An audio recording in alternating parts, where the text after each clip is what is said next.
Hey there, I'm Rabbi Nathan, and welcome to Jewish Futurelaw, the series where we explore questions about emerging technologies and their impact on Jewish law, practice, and ethics. In this episode, can we make kosher bacon?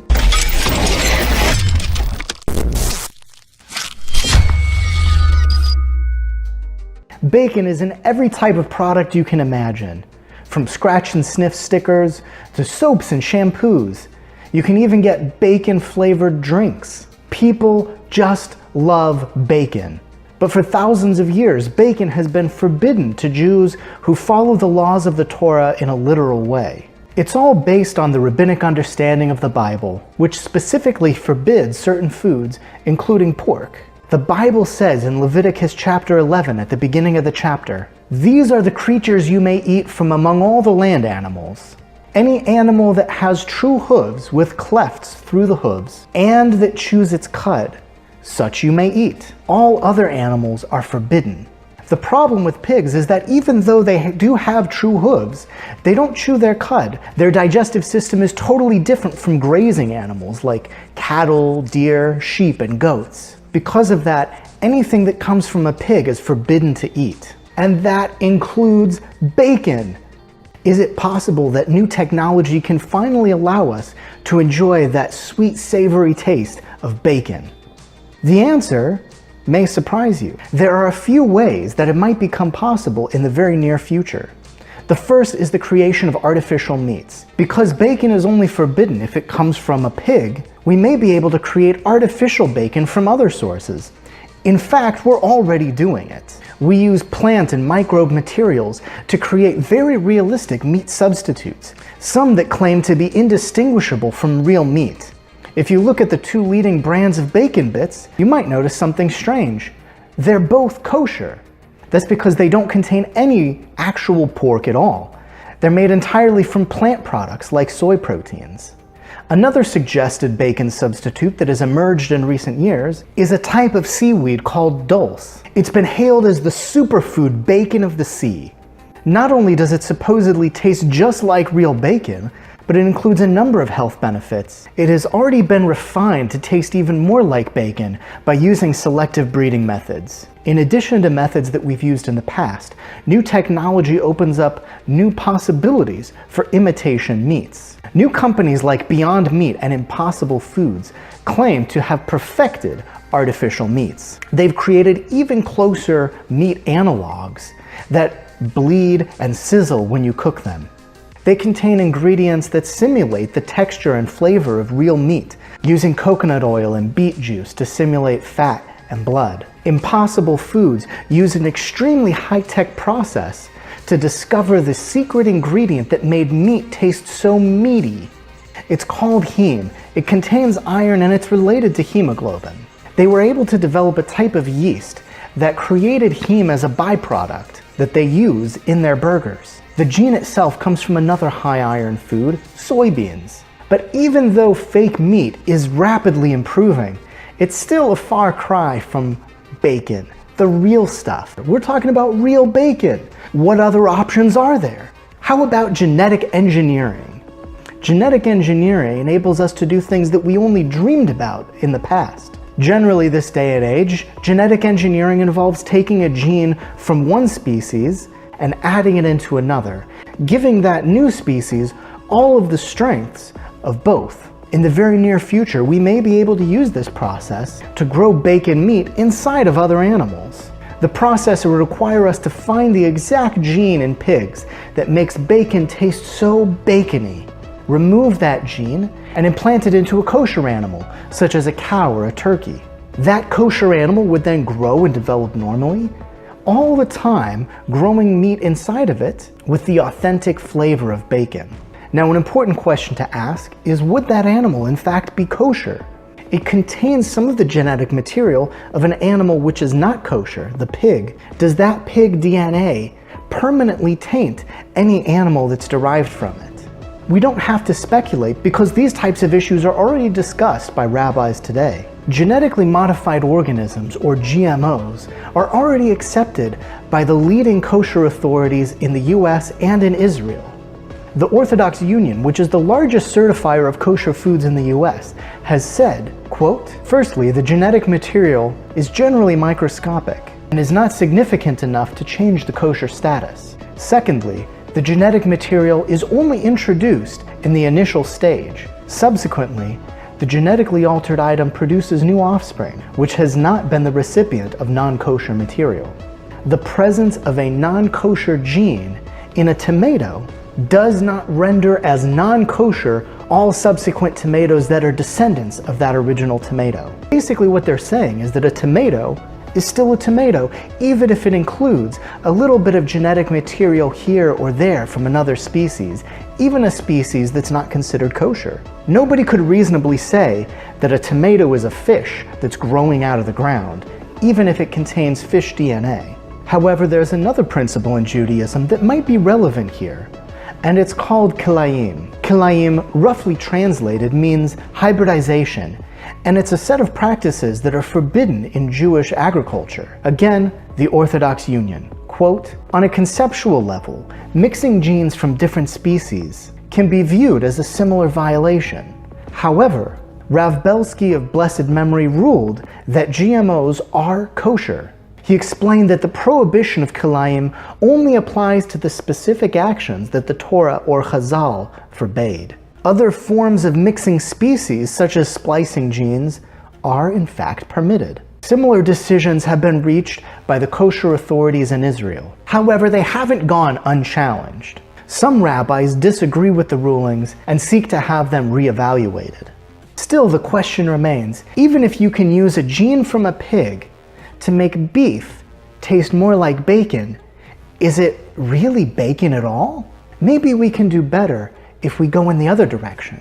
What about genetically engineering a pig so that it meets the criteria defined in the Torah? Remember, any animal that roams the earth is kosher as long as it meets the two qualifications: chewing its cud and having split hooves. Pigs already meet one of those requirements, and if we could create a pig that chews its cud, then we might have a kosher animal. Something like that would be a lot more complicated than inserting a few genes from the pig into another species. But genetic engineering is advancing so quickly that it may be possible in the near future. What would the status of such an animal be? Would it be kosher? The truth is, I don't think that we can know the answer to that question, but there are three different options that I see.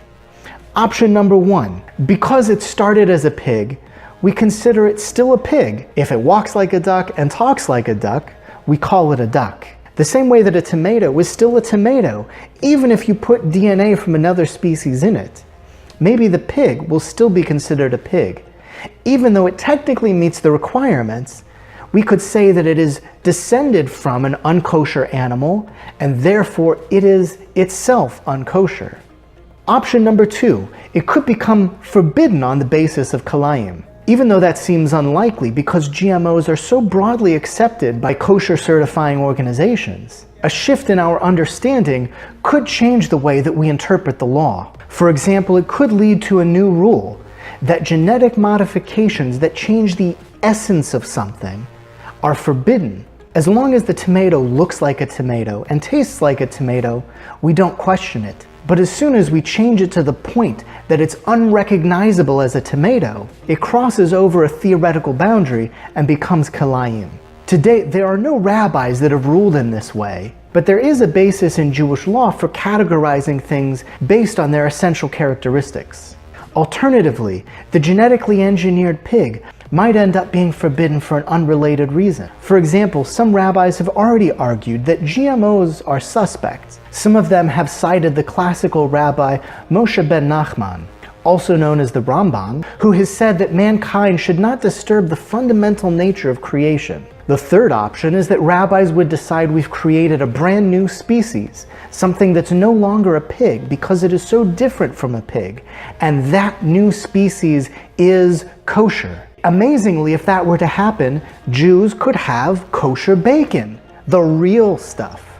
As it turns out, genetic engineering may or may not give us the answers that we want, but we may find the solution in novel food manufacturing. There are entirely new methods of creating food that have never existed before. Probably the most prominent and the most promising among those is lab-grown meat. Lab-grown meat has been in the news for a few years now. It's a completely new way of manufacturing meat. It doesn't involve raising or killing any animals, but the meat itself is real. Here's how it works. Scientists use a local anesthetic to take out a microscopic sample of tissue from a living animal. They then use adult stem cells which can duplicate indefinitely, and they train those stem cells to turn into muscle cells. Those muscles form tiny tubes and fibers, just like in real meat. And when thousands of those are combined together, you end up with a completed piece of tissue that's exactly like real meat. Science still has a ways to go before it's commercially available, but a number of companies are already investing the time, money, and resources to bring it to market. It could be happening very soon. Companies like Super Meat or Memphis Meat are getting ready to bring these products to market. And there's a good reason for investing in this kind of technology. According to some estimates, lab-grown meat will use far fewer resources than traditional agriculture. Cultured meat, as it's called, would be produced with a little more than half the energy cost, 78 to 96% fewer greenhouse gas emissions, 99% less land use, and 82 to 96% lower water usage than traditional farming. Considering that the global meat industry is currently one of the top contributors to greenhouse gases, a radical change to that industry could be a benefit to all of humanity. Again, you might wonder what precedent there could be in the Talmud for meat that comes from an animal that was never born, but as a matter of fact, there's a story that deals with it exactly. The story is about Rabbi Shimon ben Chalafta, who was supposed to have incredible mystical powers. One day he was walking along the road when suddenly two lions appeared. He recited a verse from Psalms, and just like that, two chunks of meat fell from the sky and kept the lions busy while he made his escape. The lions grabbed one and ran off with it, while he ran off with the other. He brought it to the Beit Midrash, the center of Jewish scholarship at the time, and he asked every authoritative rabbi whether or not the meat was kosher, because they didn't know what kind of animal it came from. The rabbis decided that because it came from heaven, it had to be kosher. Nothing unkosher could come from heaven. In fact, even if God were to send an unkosher animal, because it came from heaven, it would be considered kosher. Well, lab-grown meat isn't exactly meat from heaven, but there are some important parallels. Lab-grown meat, or cultured meat as it's called, starts with just a handful of microscopic cells. In kashrut, anything that's microscopic is too small to have any status at all. And so it's possible that cultured meat might be considered meat that came from nowhere. In fact, on that basis, some rabbis have already argued that it might be considered parv. Because it didn't come from an animal which was slaughtered, it wouldn't be classified as either meat or milk. Amazingly, this could be the beginning of the kosher cheeseburger. However, other rabbis have said that those initial cells would in fact be considered treif because they were torn from a living animal, even though it was done painlessly and at a microscopic level. However, if those cells were taken from meat that was already considered kosher, then the cells themselves might be considered kosher. In fact, as our understanding of genetics advances, they might even be taken from a non-meat part of the animal. This is already theoretically possible using stem cells from chicken feathers to make chicken. Because the initial cells are so small, they likely fall into one of two categories. Either they don't have any halakhic status at all, in which case the final meat would take on the status of whatever medium it was grown in.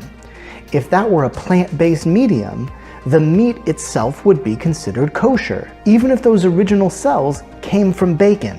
However, there is a status of very tiny ingredients that have a big effect on the overall taste of a meal. An ingredient like that is called davar hama'amid, which means it's an essential ingredient. Even though it's tiny, you cannot nullify its status as either meat or milk. If that's the case, then cultured meat would take on the status of whatever animal it originally came from. If that animal was kosher, the lab-grown cultured meat will be kosher as well. So much for kosher bacon.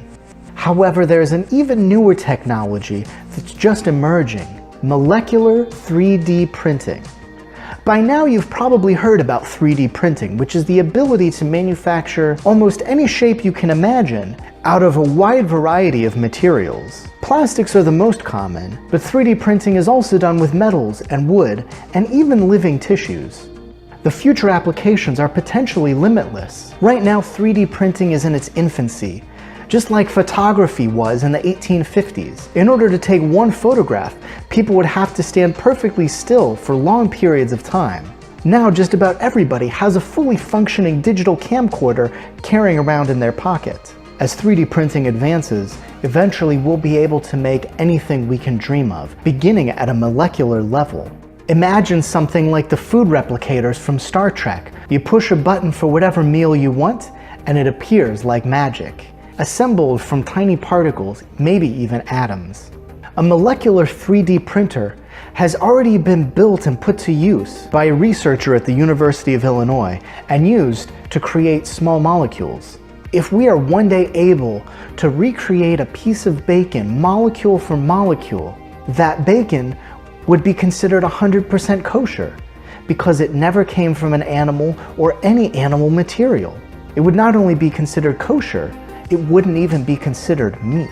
In the future, new technologies may completely upend our understanding of Jewish law.